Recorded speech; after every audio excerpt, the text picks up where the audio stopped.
transcribed.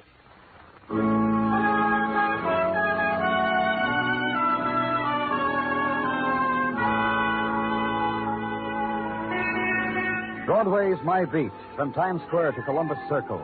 The gaudiest, the most violent, the lonesomest mile in the world. Broadway's My Beat with Larry Thor as Detective Danny Clover.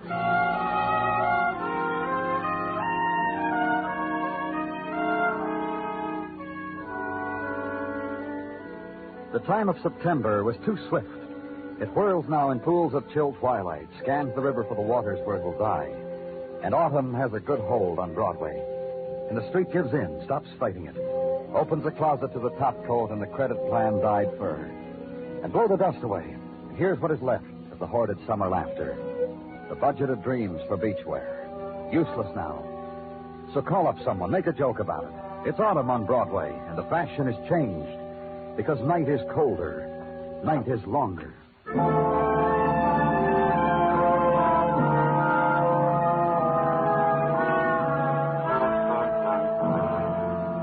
on a side street, the autumn violence. The dead man, the murdered man, sprawled against a litter of jewels and watches. And the patter is glint and quick tick of time. And scarlet tracery of scrubbed wooded floor. A jewelry shop on West 46. Time 11:30 p.m. And Detective Muggerman there, and me. Made it uptown real fast, Danny. Robbery? It looks to me like robbery. Can't really tell in all this mess. Showcases knocked over, all that stuff, jewelry left on the floor. One thing, though. What? Whatever it was, he put up a fight. Look what it got him. You know who he is? That business license on the wall there made out to a Paul Tracy. Stuff I found in his wallet made out to Paul Tracy. There's something else on the wall I want to show you, Danny. Come here. Bullet hole. I already dug out the bullet. Makes one less for Dr. Sinsky. Who called it in? Passerby heard shots, looked through the window, couldn't see anything, called a cop. Business must have been good for Mr. Paul Tracy. You doped it out, huh? Easy. A man in a shop this late at night, business must be good. Customers in a rush for things, strive to please. Look what it got him. I know, you told me. Sometimes, not often anymore, sometimes it shakes me that way. And there's something else I found, Danny, his inventory book. I'll have the boys check all this stuff against what's in the inventory, then we'll know if the motive was robbery.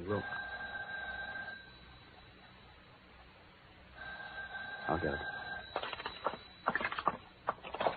Hello? Hello? Who is this? I want to talk to Mr. Tracy. Who's calling, please? Tell him Ellen. Tell him his daughter, Ellen Tracy. Tell him it's late and I've kept supper for him. Oh, tell him I just want to talk to him. Where do you live, Miss Tracy? What's it to you? You just tell my father... It's the police, Miss Tracy. Where do you live? Police? Why, police? Something happened? Listen, where's my father? Let me talk to him, you... I'll tell you about it when I get there, Miss Tracy. Where do you live? 1827 East 36. You bring Papa with you, you hear? If he's in trouble, I want to know from his own lips. I'll be there right away, Miss Tracy. That was his daughter, Muggerman. She was angry because she kept supper for him. Because he was late. Explain it to her, Danny. Tell her it won't happen again.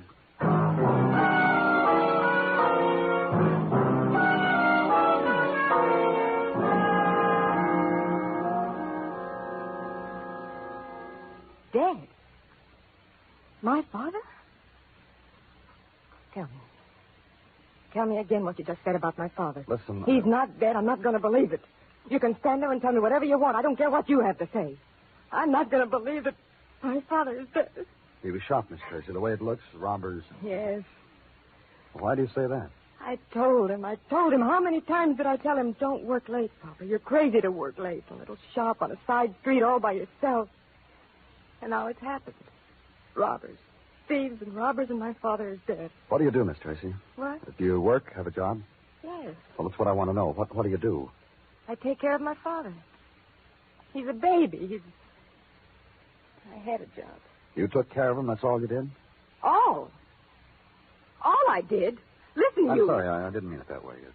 All I did. The child, a 43-year-old baby, my father. Wash for him and darn and wait on him and cook. Now he's dead, now you don't have to do that anymore. I didn't mean that. What do you mean? Oh, it's my fault, all of it. You know why he worked so hard, so long? To make a good home for me, for his daughter, his child. He used to say the greatest pleasure in the whole world was to make a nice home for his child. So I could bring my friends here, and it would be a pleasure. And did you bring friends, I mean? I didn't have time. It was too much to do. Keep everything neat and sharp and worry about him. And now he's dead. I don't know what to do. And in the autumn house, the new sound. The restless walk of a woman, the back of her hand to her mouth. The aimless, unheeding walk on the edge of anguish. And then the brief stillnesses as she stopped at the things that were her father's. The robe folded neatly on the back of a chair, waiting. On a desk, the photograph of a woman, tinted, faded, features blurred. He's dead, Mama. Like you. Now maybe you'll be happy together. A pipe, a can of tobacco laid out for her father's returning. Other things. She looked at them, stared, not touching them. Walked again a restless circle. And leave them.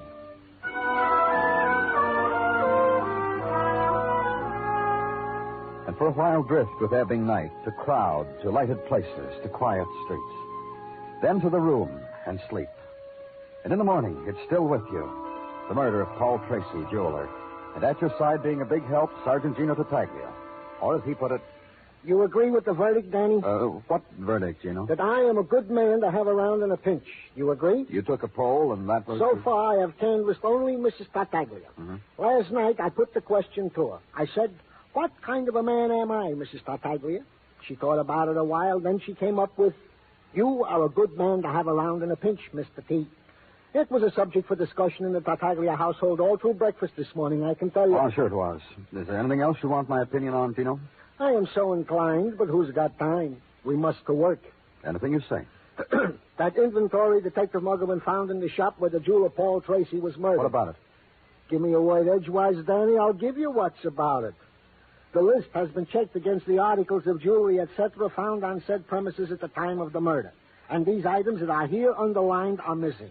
No record of sale or other legal type transaction. Just missing. The consensus of the boys is they were stolen. And the motive for the killing was robbery. Such is the consensus. However, Danny, I have a quick thought on the subject. Just put up the list. Full descriptions on the teletype, Gino, and to all the usual sources, pawn shops. You need to prompt me, Danny? Goes without saying. I've already done that. Hey, you. One does not just barge in when the lieutenant is in conference. One knocks for permission. It's all right, Gino. You can go now. Goes without saying, Lieutenant. Remember that, mister. Next time, one knocks. You wanted to see me? They sent me to you. I am Charles Gower. I have a daughter, Mary. She's been missing from home for 3 weeks now. They sent me to you. Well, there must be some mistake, Mr. Gower. You may have misunderstood. This is homicide. I understood quite well. There's death in it now. I told them that downstairs, and they said I should talk to you. Do you care to hear about it? Yes, I do. That jeweler, that man, Paul Tracy, I read of his murder in the papers this morning. What about him? This about him. My daughter, Mary, she was in love with him. An older man, a man with a grown child of his own. Mary said she loved him, made me listen to things about him. And I hated her for that. And your daughter has been missing now for... From the day I told her to stay away from that man, not to waste her youth, her intelligence on him, not to throw away her life on him. I love my child, Mr. Clover. I want her back. I'll try to grieve with her over a man she thought she loved. He's dead now. He won't need her. And she'll come back. Mr. Clover. What? I don't know. And then there was nothing to say to each other.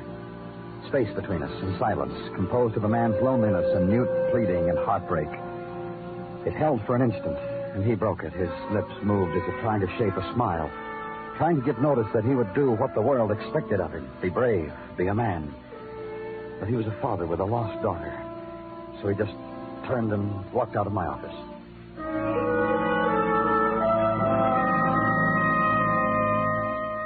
Wait, then. Sit in the chair.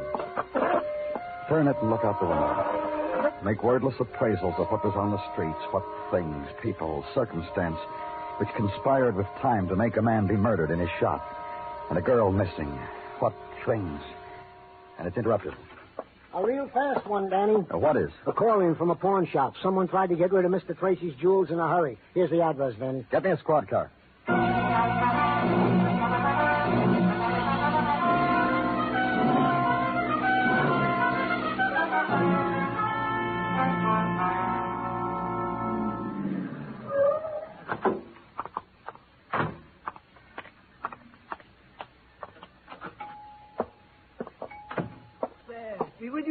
sir.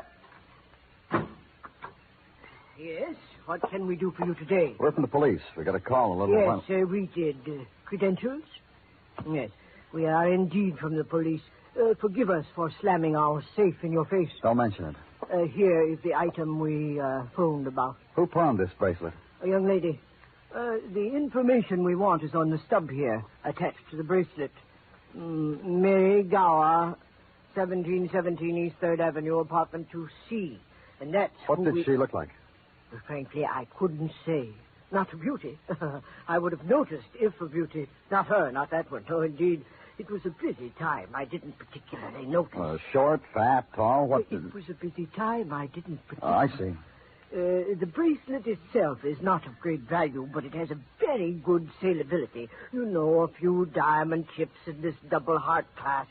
Very good design for sweethearts with insufficient means. $5 down, $1 a week type merchandise. Retail value perhaps $120. Why did Miss Gower pawn this bracelet? This morning, about 10, before the police reader came out with the description.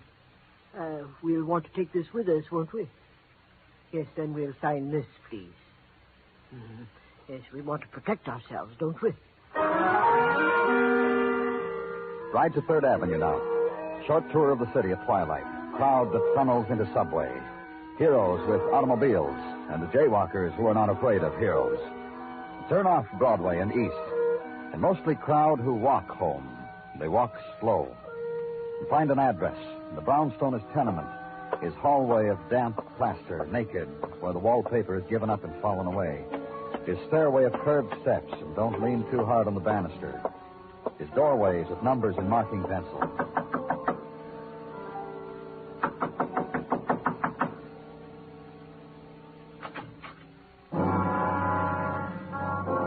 The blinds were drawn, so the light was poor. So it was necessary to look close to see the splash and bruises on the girl's face. And to see that she was dead. Shot. Had been murdered.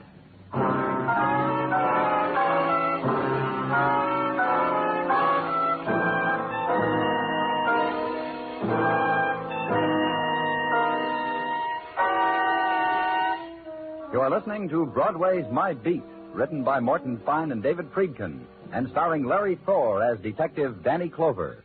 In military hospitals here and abroad, even though the war is over, life and death battles are still being waged against hemorrhage and infection. You are needed in these quiet, all-important battles, for fallen fighting men need blood. In America, there is no other way to get it than for you to give it. Won't you call your Red Cross and be a Red Cross blood donor? Help a wounded boy back on his feet again.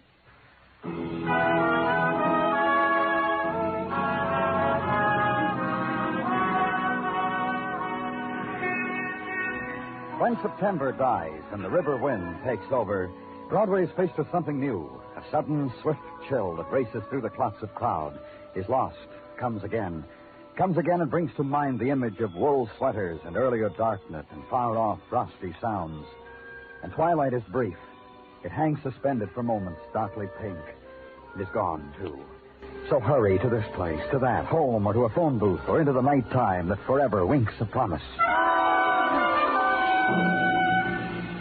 And where I was, where night is measured in typewriter strokes, in statistics punched in cards, upstairs for Misery, my office at police headquarters walled off from it, until Misery walked down the hallway and opened my door. Mr. Clover. Well, come in, Mr. Gower. Please, sit down. I'm sorry. Yeah. Well, they told me to come up here. I'm doing all the things they told me to do. Come to the morgue because a girl is shot to death. Perhaps it's your daughter, Mary, and I come to the morgue. And it's my daughter. Now I'm a man whose daughter's been murdered. And they say now go upstairs and talk with Mr. Clover. And I'm here. And we'll talk. Because of my part of it, Mr. Gower, the policeman. And I have to know why your daughter... In such an ugly way. A dirty way, Mr. Clover, in a dirty room. It's such a small way to die. Let me tell you about my daughter. Yes. It begins with a cliche. I wanted a son, and when Mary was born, her mother died. and there was a girl child. And in a little while, the girl child was what I wanted all the time. And then another cliche. Go on. I wanted my child to be a doctor. A doctor, well, there's something good about that. The parent can say, my child is a doctor, and feel secure that he's been a successful parent and proud. Yes, I know. Next year, Mary was going to medical school. It was good to think about. A parent smiles to himself at thoughts like that. You know what I mean? Yes, I do. And she met this jeweler, this older man. She wanted to marry him. She fell in love. She ran away from home. She forgot my dream. She died. Did you kill Paul Tracy? No, I didn't. I suppose I should have. Danny? Well, what do you want, Chino? I got a guy down the 14th precinct. Caught him with Luke from Tracy's jewelry store. All right. Sit here if you want, Mr. Gower. I don't know what else to tell you to do.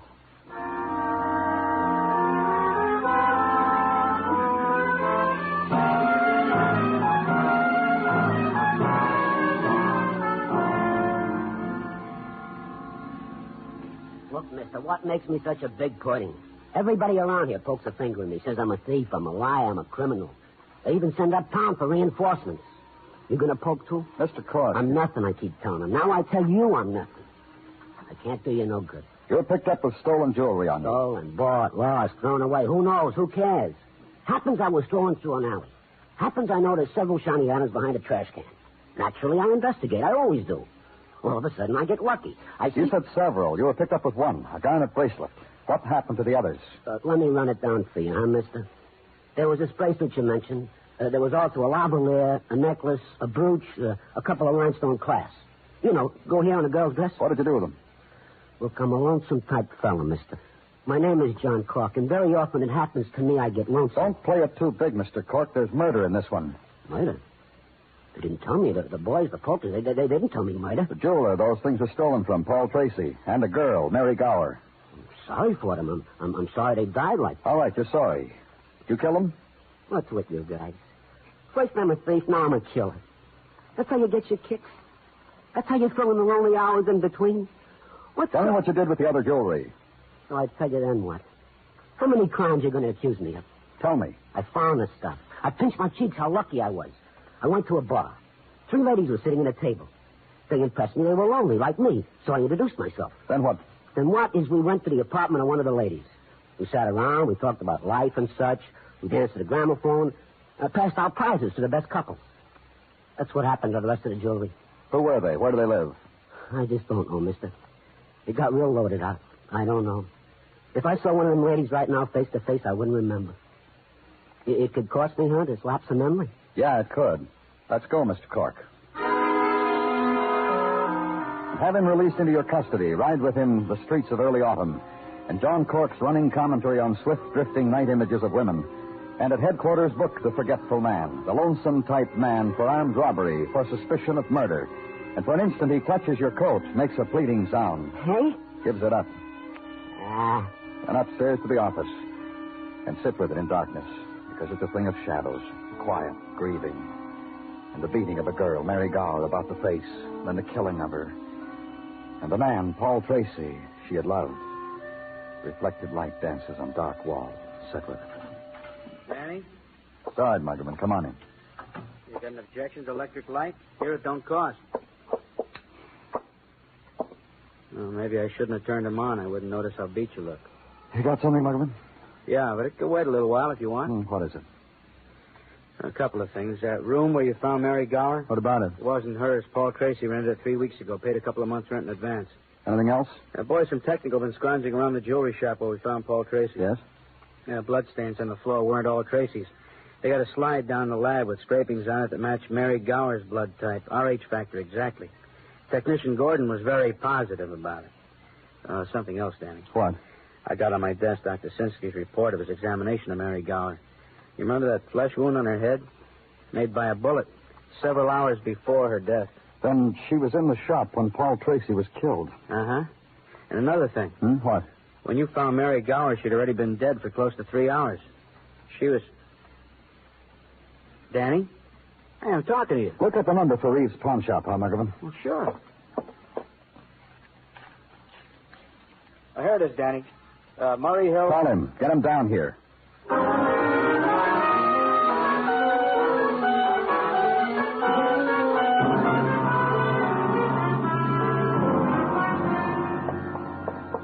In here, Mr. Reeves. The morgue? That's right. Look, sir. It'll just take a moment, Mr. Reeves. But just because we did our duty as a pawnbroker is no reason why we should... In here. What is it you want us to do? That girl who found the bracelet at your shop, you said her face didn't register. If you saw her again... Oh. Go ahead, sir. We'll try. We never saw this girl before in our life. You're certain of it? Positive. The hair, the color of it. Well, we would have remarked to ourselves about it, I'm sure. This girl was never in our shop. We say it positively. Thank you, Mr. Reeves. That'll be all.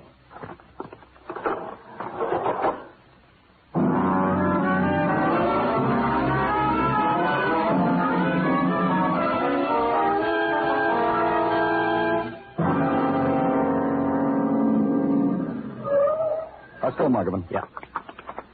This house.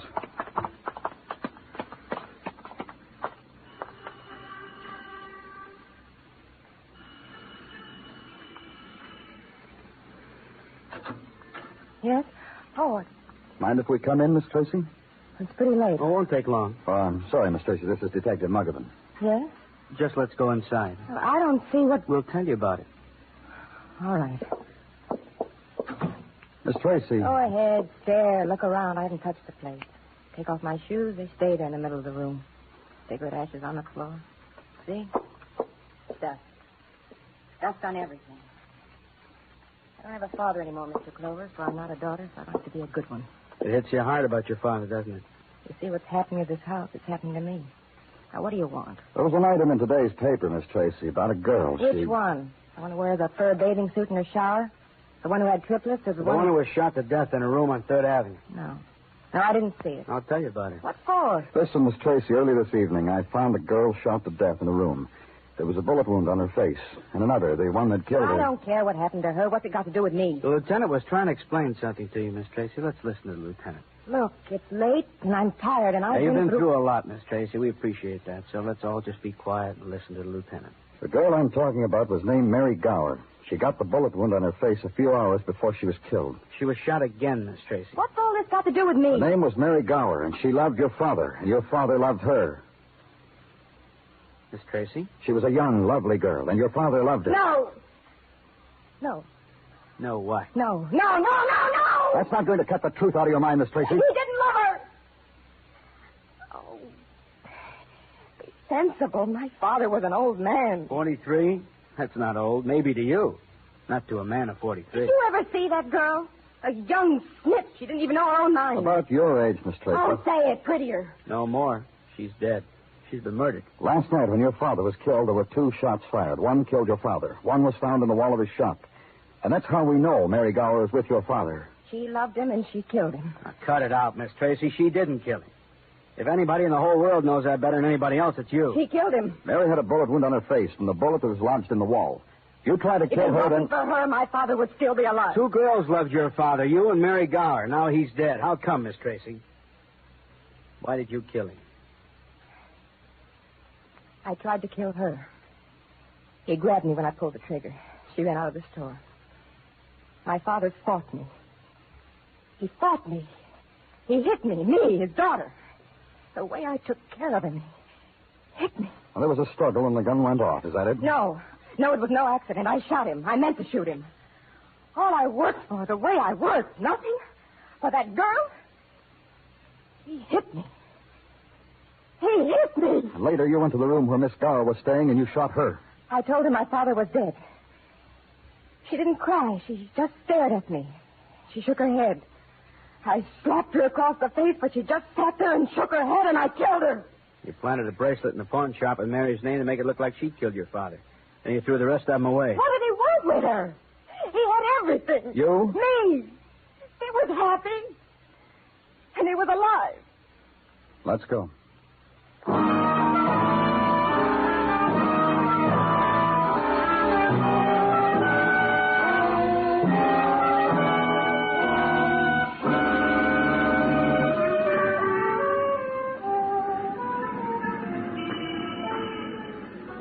It's the street of the hunter, Broadway, of the smile that's dropped at the tip of the hat.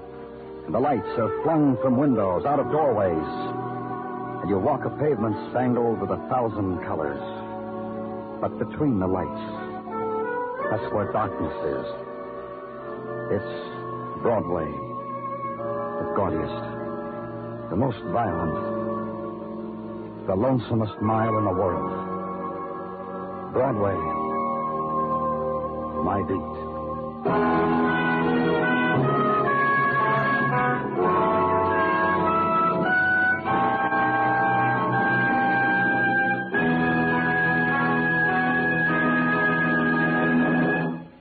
Broadway's My Beat stars Larry Thor as Detective Danny Clover, with Charles Calvert as Tartaglia and Jack Crucian as Muggavan.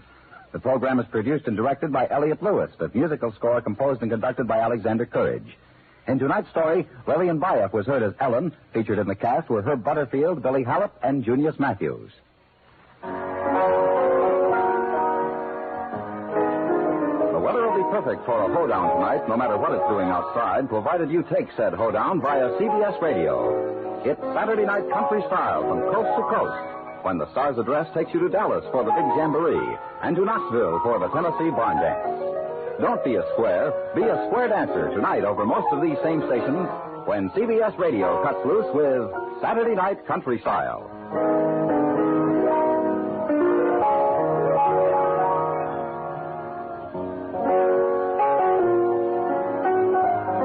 Tonight's program was transcribed. And remember, you'll find Western adventure and music with Gene Autry Sunday evenings on the CBS Radio Network.